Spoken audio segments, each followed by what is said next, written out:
Okay, so I suppose that everyone has got the introduction to linguistics class, because that is like the foundation for this introduction to systemic functional grammar class. So let's get to the word grammar first. From introduction to linguistics, what have you learned about grammar? So what do you understand about grammar?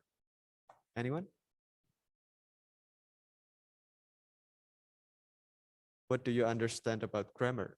For those at home, you can open your mic. For those in the room, you may just raise your hand or just speak out your answer if you know something about grammar. So what is grammar? Anyone? Structure, very good. Yes, thank you, Eric. Yes.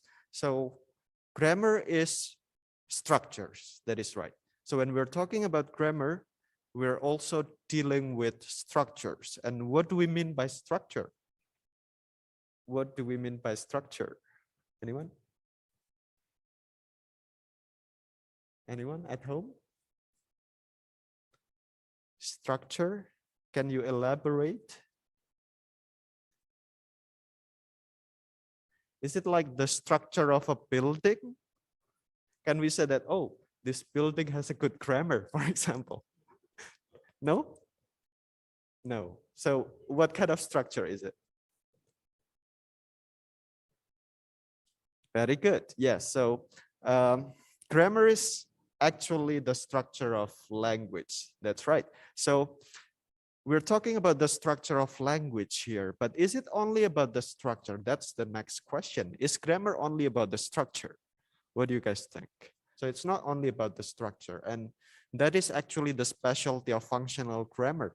That's why we have the word functional here, because it's not only about the grammar that you learn in introduction to linguistics, but it's about something else, because we have function here, not only form. Now, what is meant by function? Anyone? Yes? Meaning, very good. Yes, so that's right. Okay, so it means that we're not only talking about the forms, but also the meaning. Now, you have another thing to consider here. And what is that? Context, that is right. So in functional grammar, context plays a very significant role. Yeah, in functional grammar, context plays a very significant role. Yeah. So function is somewhat more important. That's why we're taking into account the function in functional grammar. That is the difference. That is a distinctive feature that we have in functional grammar. Okay. Any question from those in the room or those on the Zoom? Anyone? Not yet? Okay. So if function is very significant, then what about form? Is it not important? You know, you might often listen to people or even scholars in language teaching saying that grammar is not important. I don't care about grammar. Grammar is not important. Fluency is the ideal one. So we should teach fluency. As long as you are fluent, grammar, forget about grammar. So do you agree with that statement? What do you think? Everyone.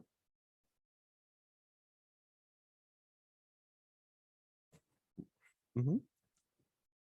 Do you agree with that statement? Grammar is not important. As long as fluency, you are fluent, then forget about grammar. What do you think? As long as the function is understandable, okay, you may forget about grammar, but wait till you become an English teacher. Okay, wait till you become an English teacher, and then you, let's say, check your students' work, which contains a lot of grammatical errors. Then you're gonna shake your head, right? Because you cannot understand a thing that is written there. So that is when grammar becomes relevant. Yeah.